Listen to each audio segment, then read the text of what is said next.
The third shift didn't begin when I walked through the door. It had already started before I arrived. As I pulled into the lot, I noticed the floodlights were already on. But this wasn't the soft glow of normal security lighting. This was surgical, invasive, a spotlight dissecting the icy dark. The parking lot looked bleached under their glare. The snow shimmered like bone. The lights were angled differently than usual, aimed directly at the entrance and at me. The shadows cast by my car stretched out in unnatural patterns, bending toward the entrance instead of away from the beams. I stepped out into the cold, and the smell hit me. Coffee, but not stale gas station sludge. Fresh, strong, overly sweet. The kind of scent that clings to your lungs and stays with you all night. I hadn't brewed anything yet. I wasn't even near the machine. Inside, the temperature shocked me. Not furnace warm, not the mechanical exhale of ancient heating vents. It was the kind of heat you feel from skin, from bodies. Thick, pulsing warmth that seemed to radiate from the walls themselves.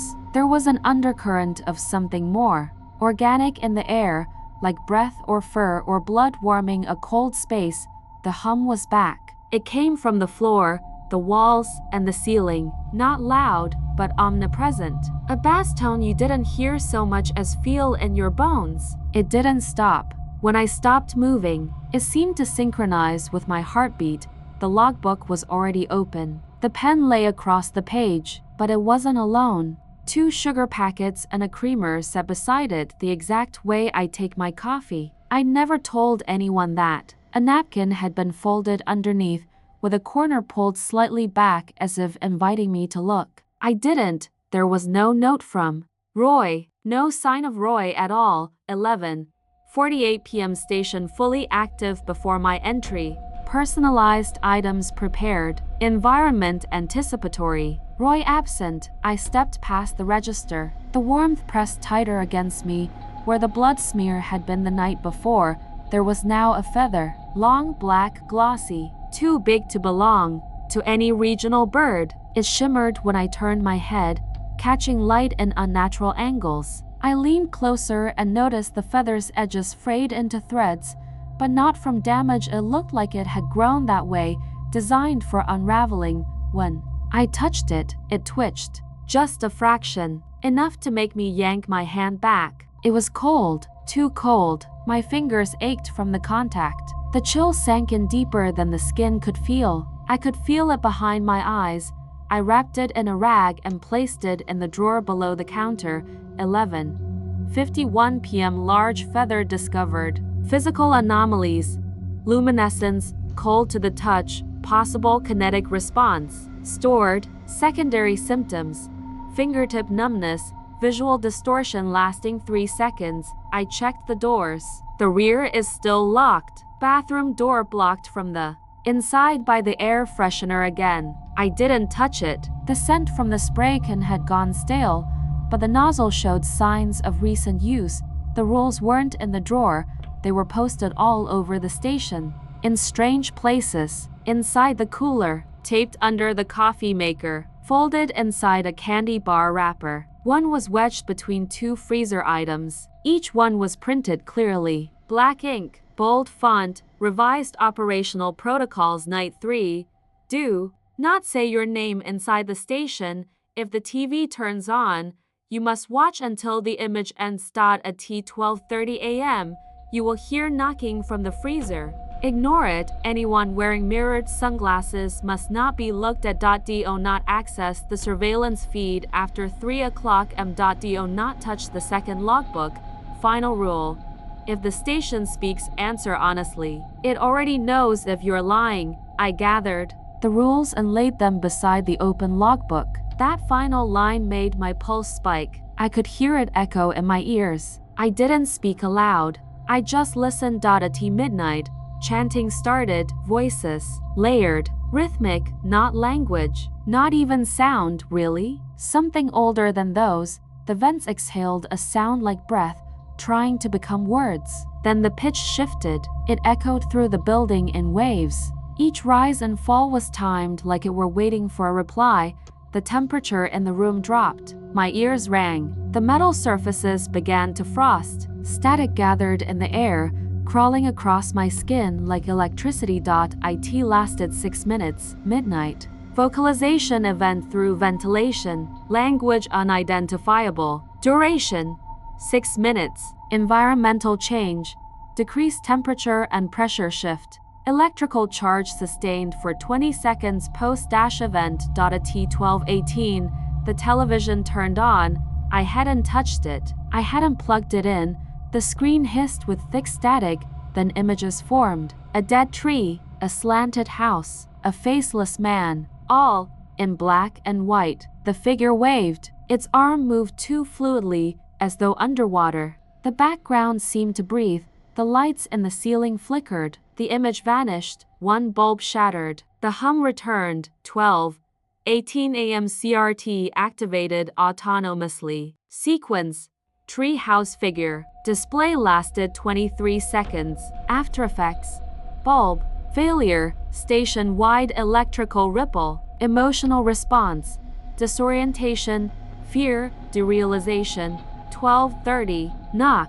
Knock. Knock. I didn't move. Frost crept across the window glass. I could see my breath. A thin mist pulled at my feet.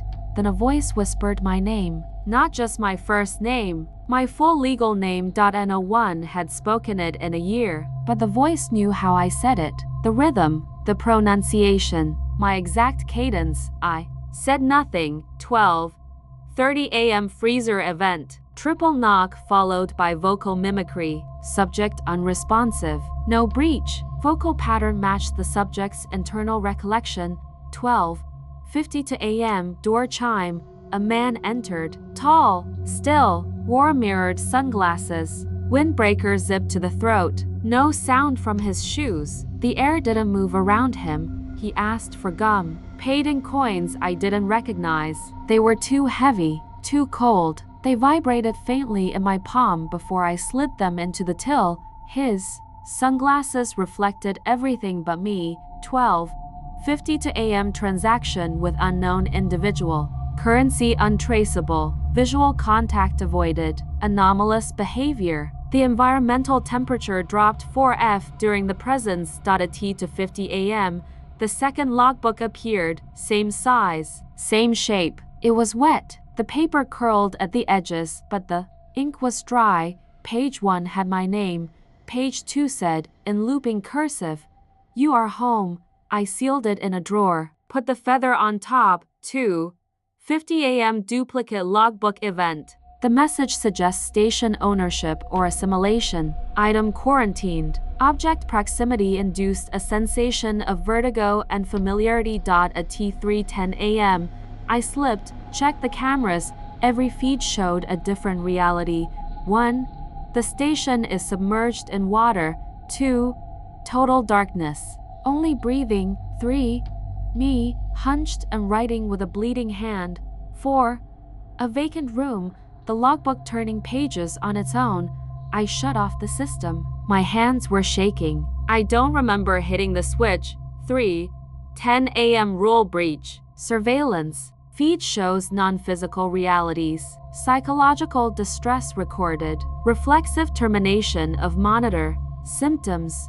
Nausea, tremors, auditory hallucination. Opening parenthesis, brief closing parenthesis. At 4:00 a.m., the radio came on. My voice. Then another version of my voice answered it. "Help me, no one's coming."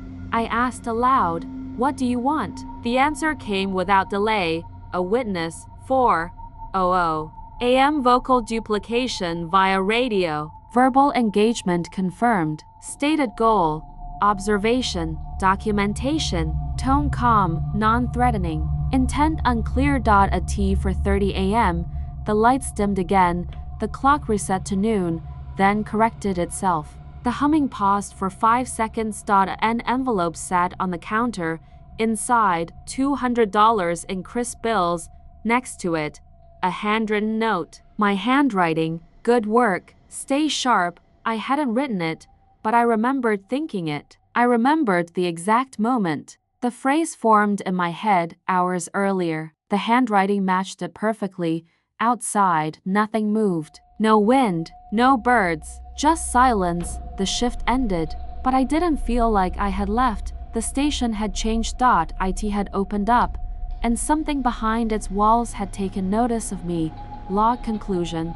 The station no longer reacts. It initiates, it curates, it records. If you enjoyed this story, don't forget to like, subscribe, and hit the bell so you don't miss the next shift.